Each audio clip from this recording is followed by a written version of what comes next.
Tashi Dere, que tous vos vœux se réalisent.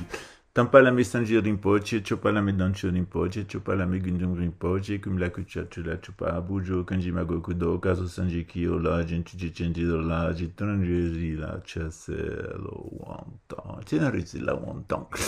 Qu'est-ce qu'on fait dans notre centre bouddhiste tibétain, ici à Brasilia, à Rio de Janeiro et à Bahia?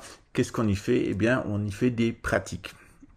À quoi servent ces pratiques? Eh bien, elles ne servent pas à se prosterner devant des Bouddhas qu'on adorerait comme des divinités célestes. Ça sert à construire des schémas neurologiques. Et ces schémas neurologiques qui permettent de faire réapparaître à l'intérieur de nous notre nature Bouddha. Qu'est-ce qu'elle est, cette nature Bouddha? Eh bien, elle est une intelligence omniprésente qui est capable de rentrer dans n'importe quel dispositif et de le comprendre. Elle est une confiance absolue à déraciner les montagnes.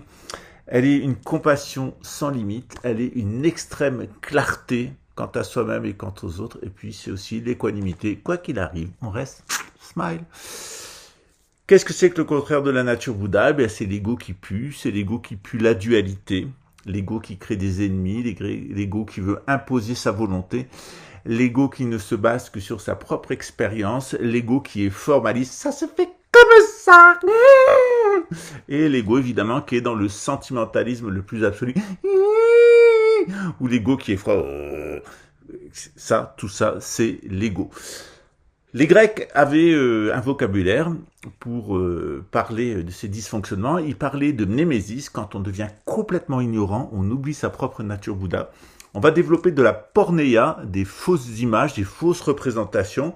Ça peut aller jusqu'à des pulsions sexuelles de détraqués, de pédophiles, d'incestueux, etc. Ça peut aussi, de l'autre côté, générer de la pharmakeia. La pharmakeia, c'est l'intoxication neurologique. Ça peut aller jusqu'à des prises de drogue, des prises de médicaments, des gens qui sont des dépressifs chroniques ou des gens qui sont des excités du ciboulot permanent et qui vont prendre des médocs. Ça peut être du café aussi. Ça peut être tout ce qui est considéré comme un intoxicant neurologique. Le café, le thé, l'alcool, les drogues, etc. Les médicaments, tout ça, c'est pas bon. Pourquoi? Parce que vous allez développer ce que les Grecs appellent de la pharmakeia. Pour empêcher de développer de la pharmakeia, eh bien, on a une divinité, celle-ci, Mastamaprapta. Cette divinité-là, elle bloque la pharmakeia. Puis on a une autre divinité qui est ici, je ne sais pas si vous la voyez bien, qui est Chenrezi. Et Chenrezi, il empêche la pornéia en nous rendant super compatissants. On ne fait pas le mal aux petits-enfants. Et on ne fait pas de mal aux dames, et on fait de mal à personne. Et puis, au-dessus, vous avez le Bouddha Amitabha, et lui, il incarne la conscience omniprésente, absolue. Il est absolument conscient de tout. Voilà ce qu'on fait dans notre centre. On fait des pratiques. Ces pratiques, c'est des textes avec des visualisations.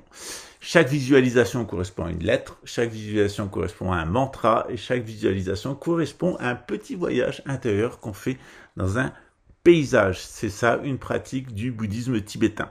Ça sert à avoir des structures neurologiques stables.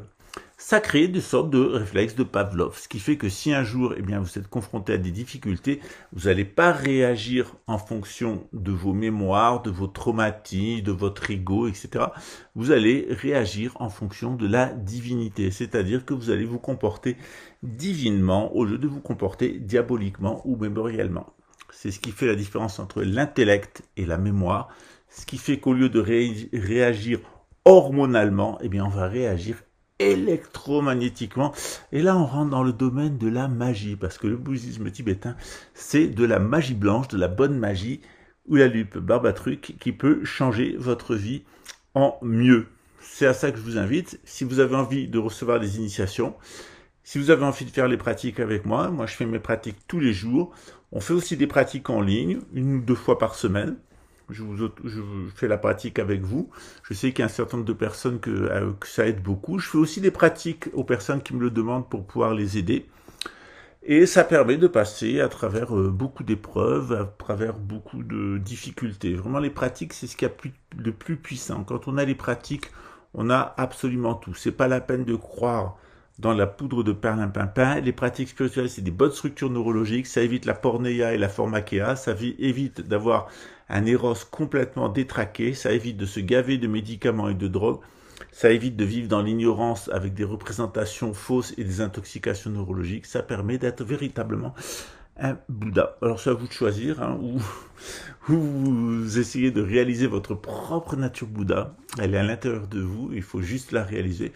Ou vous vous laissez bercer par vos illusions, vos pulsions et vos pleurnicheries sentimentales, vos représentations erronées. Vous pouvez croire à la nation, mais à une fourreur, hein, parce que votre femme a la nation.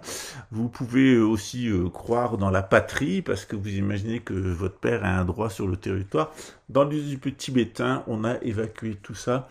Ce qui nous intéresse, c'est d'aller dans une terre pure après notre mort, ou même dans notre vie, en réalisant le corps d'arc-en-ciel. Et c'est à ça que je vous invite. N'hésitez pas à vous inscrire sur les fichiers du temple, ça vous permet de recevoir des vidéos dédiées rien que pour vous. On a des groupes WhatsApp qui sont dédiés à ça. N'hésitez pas à contacter le secrétariat et on vous dira comment rentrer en contact avec nous. On a aussi un accompagnement individuel. L'accompagnement individuel, c'est 1 heure par semaine avec moi en accompagnement individuel et 1 heure avec un professeur de yoga. Donc on a un petit package avec 2 heures par semaine, 1 heure avec moi de thérapie. On discute ensemble, on voit comment vous aider à vous soutenir et vous sortir des difficultés et je fais des pratiques pour vous. Et on a un professeur de yoga qui va vous donner 1 heure de yoga par jour, ça peut être 2 fois une demi-heure. C'est en direct et c'est vous qui êtes le seul élève et le seul interlocuteur et ce n'est pas enregistré. Voilà. Je vous souhaite le meilleur pour la suite et puis on se retrouve peut-être bientôt pour un accompagnement personnel, pour des cours ou tout simplement pour le plaisir. Ciao, hasta la vista, baby.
On va débunker les Khazars. Les Khazars, ça n'existe pas. C'est la secte Arifnut. Il est con, quelqu'un dit. Les Khazars, ça n'existe pas. Les Khazars, ça n'existe pas. Les Khazars, ça n'existe pas. Les Khazars, ça n'existe pas.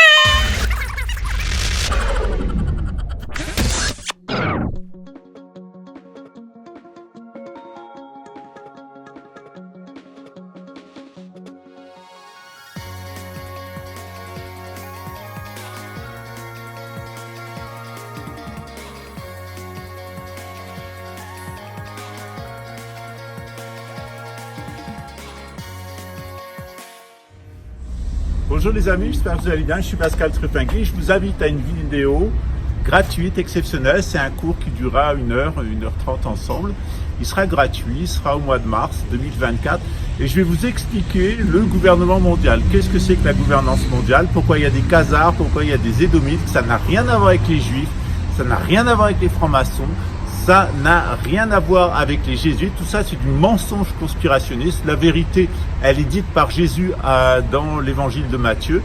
Jésus nous annonce très clairement la donne de cette gouvernance mondiale et de l'enjeu de Jérusalem. Je vous invite à cette vidéo gratuite, elle aura lieu au mois de mars et puis on en profite pour faire quelques jolies vues de Brasilia au Brésil, qui est une ville vraiment exceptionnelle que je vous invite à voir parce qu'elle est classée au patrimoine mondial de l'UNESCO et il y a ici une architecture véritablement exceptionnelle. À mon avis, pour avoir un peu voyagé, c'est la plus belle ville d'Amérique du Sud. À bientôt, ciao.